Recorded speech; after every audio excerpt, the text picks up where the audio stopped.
Retrouvez le débat de Smart Impact avec Veolia.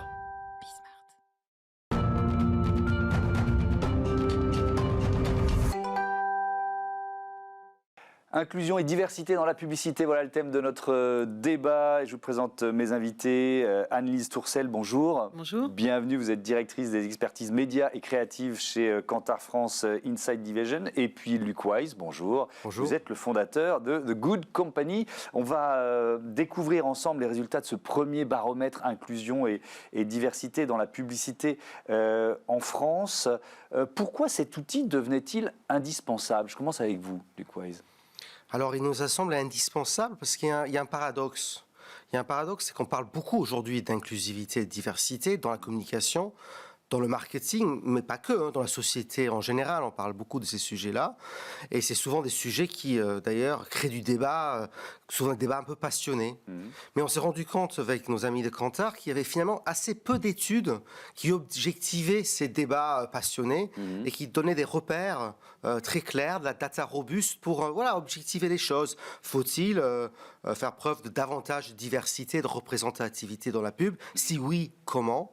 Et donc, on a voulu à la fois objectiver les choses, je pense que ça c'est la première chose, et puis aussi donner des outils à celles et ceux qui, au sein des organisations, chez l'annonceur, en agence, dans les entreprises, cherchent à promouvoir la diversité et l'inclusivité, mais leur donner des data robustes, des arguments rationnels finalement, pour promouvoir ce combat et expliquer leurs choix auprès de leurs patrons, leurs patronnes, leurs actionnaires, leurs partenaires. Voilà. Oui, c'est ça. Et éventuellement progresser, puisque l'idée, ça va être de le faire, j'imagine, chaque année. Le baromètre que vous publiez, c'est aussi un outil, et je trouve que c'est vraiment intéressant, pour confronter à la fois les attentes des Français et la communication des marques. Il y a cette notion-là, c'est ça? On a attaqué le sujet en fait avec deux principaux angles. Tout d'abord, un regard qu'on avait déjà commencé à mener sur nos bases de données en fait de pré-tests publicitaires pour regarder comment aujourd'hui le sujet de l'inclusion et de la diversité était traité dans la publicité en France.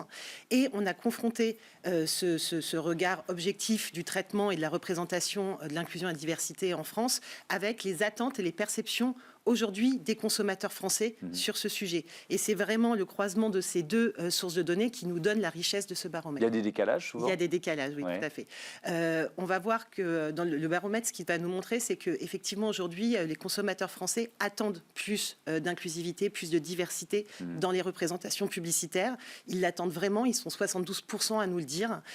Et aujourd'hui, quand on regarde très factuellement la manière dont les représentations sont faites dans la publicité et qu'on essaye de quantifier tout simplement cette idée de représentation diverse et inclusive dans la publicité, on s'aperçoit qu'on est encore assez loin et que les représentations inclusives et diverses sont encore aujourd'hui assez unidimensionnelles dans la publicité, ce qui crée un vrai écart entre les perceptions des consommateurs et ce qui est fait aujourd'hui par les annonceurs. C'est ça qui est intéressant, on va rentrer dans le détail, mais des consommateurs français, des citoyens qui ne se reconnaissent pas forcément dans la publicité. Luc Wise, avec The Good Company, vous, agence de conseil et de création, vous accompagnez les marques qui souhaitent une communication plus responsable. Mais est-ce qu'elles ne sont pas toutes sur ce créneau aujourd'hui ?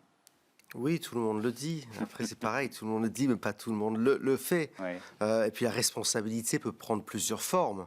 Là, aujourd'hui, on traite d'une forme qui est comment est-ce qu'on peut représenter les Français dans toute leur belle diversité. Moi, je suis très attaché à ça.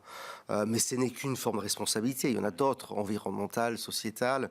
Je crois qu'il y a 18 objectifs de développement durable des Nations Unies. Donc, je dirais, c'est à chacun sa forme de responsabilité. Et d'ailleurs, je pense qu'un des vrais sujets aujourd'hui pour les marques, c'est de choisir sur quel combat ils veulent se positionner en termes de responsabilité. Et d'être transparent sur le reste. Et on n'est peut-être pas parfait sur tel aspect, mais en revanche, on met le paquet sur tel autre. Oui, et même en mettant le paquet, on n'est jamais parfait. Bien sûr. Comme nous, les parfaits autour de cette table. Enfin, à part vous, peut-être. Pardon, j'ai dit un gros mot. C'est pas passionnant, les gens parfaits. Alors, c'est même très ennuyeux. Voilà, les marques parfaites sont très ennuyeuses aussi.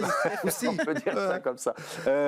Quelques chiffres de ce baromètre. 47%, et ça rejoint ce qu'on disait tout à l'heure, 47% des hommes, 39% des femmes ne trouvent pas leur représentation réaliste dans les contenus des marques. Pour presque la moitié des Français, les publicités restent stéréotypées. Est-ce que vous diriez, Anne-Lise Tourcel, que les Français sont presque en avance sur les marques ? Alors oui, dans un certain sens, ils sont en avance. Et je pense aussi que c'est dans la manière dont les marques mettent en scène et représentent la diversité qu'on trouve ce paradoxe ou cet écart avec les attentes des Français. Le chiffre qui nous a beaucoup étonné, Luc et moi, dans ce baromètre, finalement, c'était le ressenti des hommes français. Oui, sur la représentation de la masculinité. Tout Ouais, à fait. On avait bien en tête que la représentation féminine pouvait être encore assez stéréotypée dans la publicité, parfois. Et c'est quand même assez dit, assez débattu aujourd'hui dans la société. En revanche, la représentation des hommes faisait moins débat. Et c'est vrai que ce chiffre de 47% des hommes qui ne se jugent pas représentés est quand même extrêmement important. Et on voit qu'on a encore, quand on s'est attaché à essayer de comprendre ce chiffre, on voit aujourd'hui que dans la publicité, là encore, on retrouve des stéréotypes de la masculinité.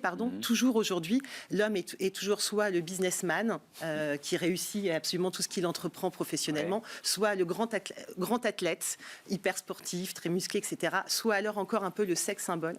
Or, en fait, aujourd'hui, un homme, une femme, une personne non genrée, elle n'est pas unidimensionnelle, elle est multidimensionnelle, elle a plusieurs facettes. Elle peut être très bonne professionnelle et en même temps très bon père de famille ou mère de famille. Et c'est cet empilement ou ce croisement de différentes facettes qui va donner la richesse de la représentation. Et c'est là où encore aujourd'hui les annonceurs ont plus de mal dans leur représentation. Mais effectivement, et d'ailleurs on voit que certaines marques, du coup, ils sont identifiées par les Français comme plus audacieuses en matière de diversité. Alors celles que j'ai trouvées dans l'étude, qui sont citées spontanément, c'est Benetton, c'est Dove, mais ça c'est la prime à l'ancienneté d'une certaine façon. Oui, je pense que c'est deux choses. Enfin, moi, ça m'interpelle. C'est la prime à l'ancienneté, c'est aussi le prime à l'audace. Ouais. C'est-à-dire que c'est deux marques qui ont osé à un moment donné. À un moment où les autres n'osaient pas. Osaient pas. C'est pour ça que je parlais d'ancienneté. Ouais, et puis ils ont été beaucoup critiqués. C'est pour les plus anciens d'entre nous. On se souvient de Benetton, on disait ça marchera jamais. Dove, je me souviens en 2004, à Cannes, il y avait des discussions lors du festival. On disait voilà, ils ont gagné les prix, mais dans 6 mois c'est fini. Cette idée de montrer des femmes un peu plus girondes, un peu avec des morphologies différentes, c'est très sympa pour gagner des prix publicitaires, mais ça ne vendra pas un seul savon ou gel douche en plus. 20 ans après, ils sont toujours sous le même créneau et leur chiffre d'affaires a été démultiplié. Donc c'est le prime à l'audace et je pense que ça c'est le premier point par rapport à ces deux marques-là. Le deuxième point, c'est dire aussi aux marques aujourd'hui, il faut être audacieux parce que vous en tirerez les bénéfices aussi. Moi, ça me frappe quand même qu'il n'y a aucune marque qui émerge de manière aussi saillante que Benetton ou Dove. Quand on demande aux Français quelles sont les marques qui font la promotion de la diversité et de l'inclusion, ils nous citent des marques qui ont pris ce créneau il y a des décennies. Donc c'est-à-dire qu'il y a quand même beaucoup de place à prendre encore. Alors on va donner un exemple de publicité, celle de la Massif. Regardez un extrait. Quand je suis avec la Massif, j'ai pas l'impression d'être numéro 7, 8, 9. J'ai l'impression d'être Sonia. Ils n'ont pas d'actionnaires à rémunérer, donc ils peuvent avoir des tarifs qui sont plus compétitifs que les autres. Il y a un concept derrière de mutualité, de solidarité. Et c'est aussi pour ça que je suis à la Massif et pas dans une autre société d'assurance lambda. J'ai 40 ans de Massif, je peux la faire, la pub.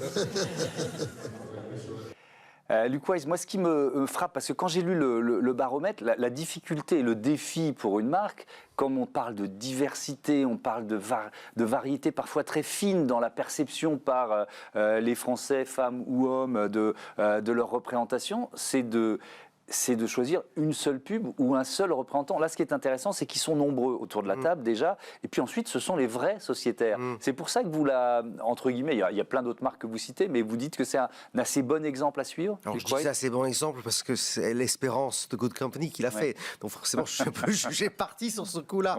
Mais ce qu'on... C'est bien de le dire, d'ailleurs. Voilà, je précise de manière déontologique, mais non, mais c'est un bon exemple. Parce qu'un des enseignements qu'on a eu en faisant l'étude avec Kantar, c'est que l'authenticité du casting est très important. Alors après, on peut prendre des acteurs. C'est une possibilité, avoir un casting très authentique en utilisant des acteurs. Moi, il y a un truc que j'ai remarqué en tant que professionnel, et c'est en train de changer. Mais pendant longtemps, d'ailleurs, quand on a créé The Good Company il y a 3 ans, il fallait vraiment se battre avec les boîtes de production, les boîtes de casting, pour avoir des castings diverses, pour la bonne et simple raison qu'il n'y avait pas de demande. Et comme il n'y avait pas de demande, il n'y avait pas d'offre. Et donc, quand vous demandiez des acteurs ou des actrices d'origine maghrébine, africain, asiatique, il n'y en avait pas parce qu'il n'y avait pas de demande. Les choses sont en train de changer. Ça, c'est au niveau des acteurs professionnels. Au niveau de la Massif, c'est un peu différent. C'est-à-dire que là, le casting, c'est un peu la forme qui épouse le fond. La Massif est une mutuelle où la parole de chaque sociétaire compte.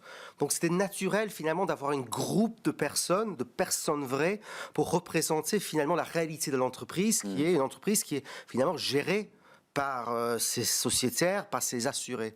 Mais c'était un défi aussi d'accoucher de cette parole vraie.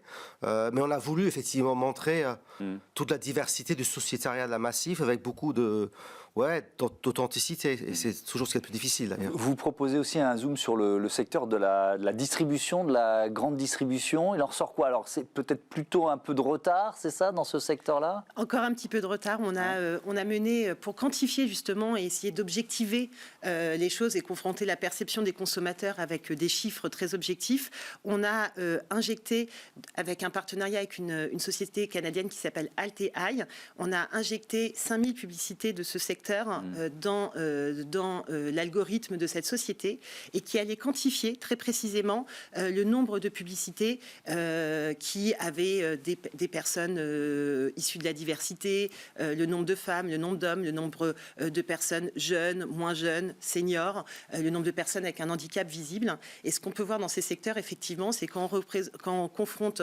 la quantification issue de cette analyse avec les données de l'INSEE, basiquement sur la population française, on a encore des très gros écarts, notamment en termes de représentation des plus seniors et de représentation des handicaps visibles ou non visibles. Alors là-dessus, et c'est pas seulement dans le secteur de la distribution, c'est représentation du handicap dans la publicité. Je rappelle, on l'a dit il y a peu de temps dans cette émission, d'ailleurs 12 millions de Français en situation de handicap.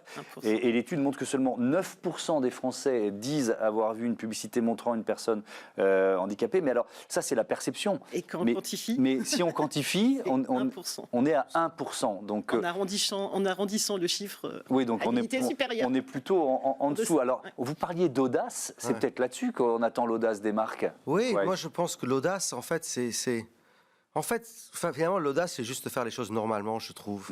Et presque, je préfère le mot représentativité à diversité ou inclusivité. Je pense qu'il y a juste une première étape, c'est juste de montrer les Français et les Françaises tels qu'ils sont. Et tout à l'heure, vous posiez la question de est-ce que la publicité est en retard par rapport à la réalité?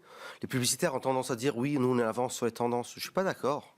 Je suis pas d'accord. Il suffit de sortir aujourd'hui dans la rue et on voit plein de gens avec des sexualités différentes affichées, des personnes en situation de handicap. Et on ne les voit pas dans la publicité, ils sont invisibilisés. Et je pense que l'audace, c'est déjà de faire la norme. Et ça devrait être la norme de montrer les Français, les Françaises tels qu'ils sont.